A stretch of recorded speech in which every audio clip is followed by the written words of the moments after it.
Imagine a world where entertainment is survival, where 50 boys are forced to walk until there's only one left. No stopping, no slowing down, no second chances. This is The Long Walk, a dystopian nightmare disguised as national pride. The movie begins with an invitation sent to Raymond Garrity to participate in the Long Walk competition, where he'll represent his state for the chance to win riches and a single wish.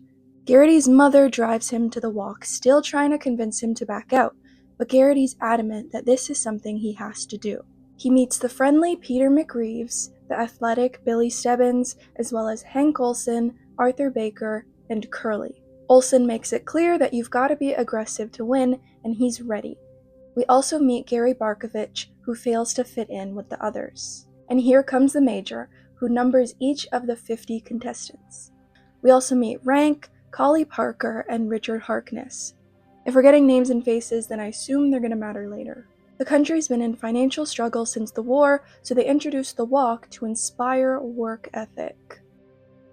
I don't think you're supposed to be walking for days straight, but the rules: walk until there's only one left standing, maintain a speed of 3 miles per hour, and you get 3 warnings before you get your ticket, which means you die. Warnings reset every hour, and you can't step off the pavement. My legs would already be hurting by the end of this guy's speech. And the walk begins. Garrity wonders why the road is so desolate. Barkovich explains that specters aren't allowed until the end, besides the locals. And of course, the whole thing's being recorded like some Hunger Games style spectacle. We learn that Garrity's the walker from the home state, and Stebbins gets a warning for slowing down. Olson thinks it's smart to test his limits early. Barkovich stops to get a rock out of his shoe and immediately gets 2 warnings, and this is our first tense moment of the movie, but he survives. And according to him, it was all part of his plan to get a small rest. Mile 7. I'd be tapping out. The boys discuss the prize. Garrity says it doesn't matter to him, hinting at a deeper reasoning. He also theorizes that nobody really signs up for the walk, they're given the illusion of choice. Pete wants the money to help people, but if they have that much money to hand out to one person, then why is the country broke? The boys share a smoke, which feels counterintuitive when they're trying to keep their lungs intact. Meanwhile, Harkness writes everyone's names down and numbers for a book he's planning. Garrity sees the first harbinger of doom in the form of an old woman outside of a church. Then, Curly gets a Charlie horse and 1 warning. Garrity tries to help him keep pace, but ultimately he can't, and we have our first casualty. R.I.P. Adam Curly White. He was just a boy. Mile 17. Garrity and Pete bond. Garrity has a fan. Pete solidifies himself, Garrity, Arthur, and Olson as the 4 musketeers, and number 1, Ewan, has a seizure and is killed. R.I.P. James Ewan, he had an undisclosed medical issue.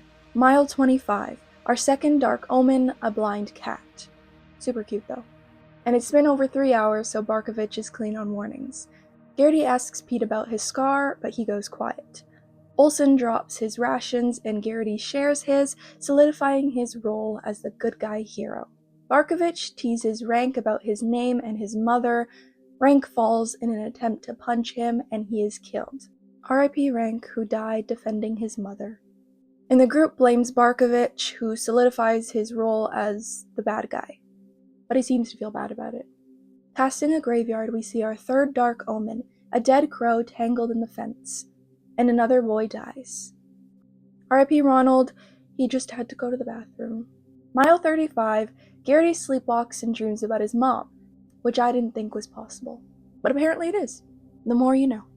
Garrity receives 3 warnings after slowing down, and he yells at Pete, so he's probably losing his marbles at this point. Our first climax arrives. Literally and figuratively, the boys must climb a hill. Stebbins claims that more than half of them will die here, as shown in previous years. Garrity panics, but Pete coaches him through it, and overnight at least 14 die, and Harkness breaks his ankle.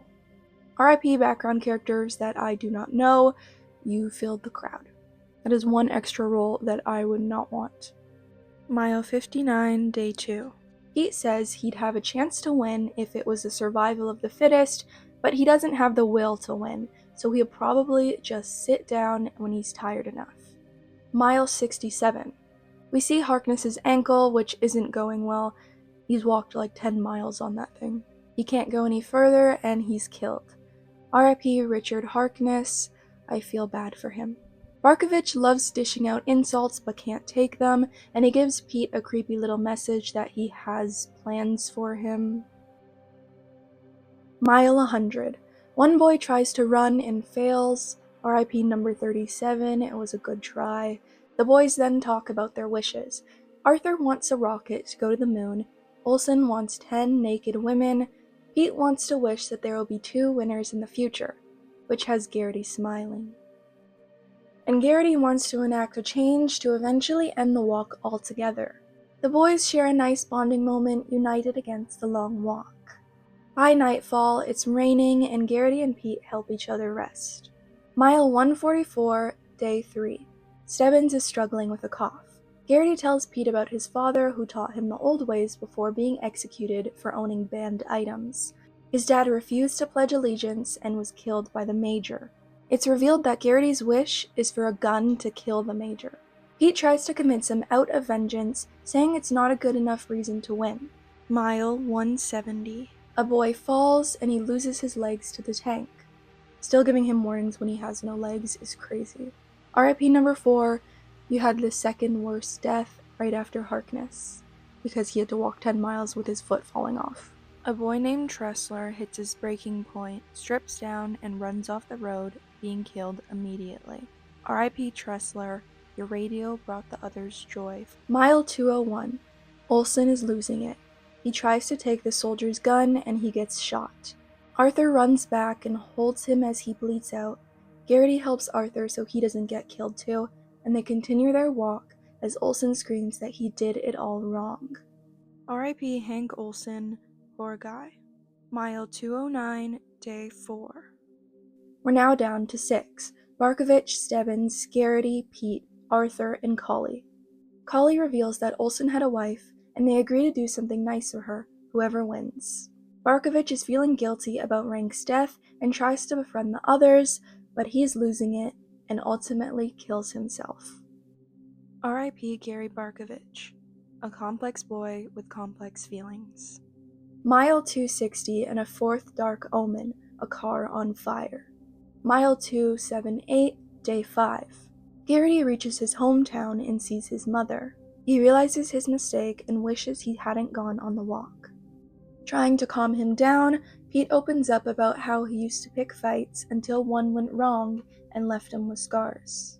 He tells Garrity to choose love if he wins, to go back to his mom instead of dying for revenge. Mile 306. Collie charges the soldiers and is killed. R.I.P. Collie Parker. He probably would have won. Mile 324. Arthur tells the boys that he's done, and he turns back to his death. R.I.P. Arthur Baker, a good friend. These boys must have great emotional control to not break down every time their friend dies. Mile 326. The home stretch, the final 3. Stebbins reveals that the Major is his father. He's one of many illegitimate children, and his wish is to be invited into the Major's home for tea. However, his liver and lungs are failing, and he knows he won't make it. So he stops. And with that, R.I.P. Billy Stebbins. My personal favorite of the bunch. Mile 331, our final 2 reach the crowd. Pete tries to quit so Garrity can win, but Garrity refuses to let him. Instead, Garrity pulls a switcheroo and falls back, ultimately getting killed. R.I.P. Raymond Garrity, who we all thought would win. And we have our winner, but at what cost? Pete wishes for the soldier's gun, and he kills the Major for Garrity. Then he continues his walk down the road. And that's the end of The Long Walk. It's a really interesting concept to have an entire movie about a walk down a road, but they managed to keep it tense and engaging throughout. I feel like they didn't have too many huge lore drops, which is hard to do in a movie where they're just walking and talking the whole time, but I enjoyed it. I love dystopian movies. It's so intriguing to see these alternate universes and how people live. I'm not a big fan of movies with ambiguous endings. I like closure. Even if it's not a happily ever after, I want things wrapped up neatly. And this one left it vague with what happens to Pete after shooting the Major. Like, was he actually allowed to just walk off, or was that walk down the road symbolic, like him walking into the afterlife? It's a strict regime, I assume he wouldn't be allowed to just walk off. I would have preferred that if we were shown the other boys on the road with him. It would have been bittersweet, but a satisfying enough ending, even if the fascist regime won and the walk continues. They should make a second movie that shows resistance, like The Hunger Games. Subscribe for future breakdowns, deep dives, and more. Like and comment your thoughts on the long walk and the ending below. Thanks for watching, and I'll see you next time.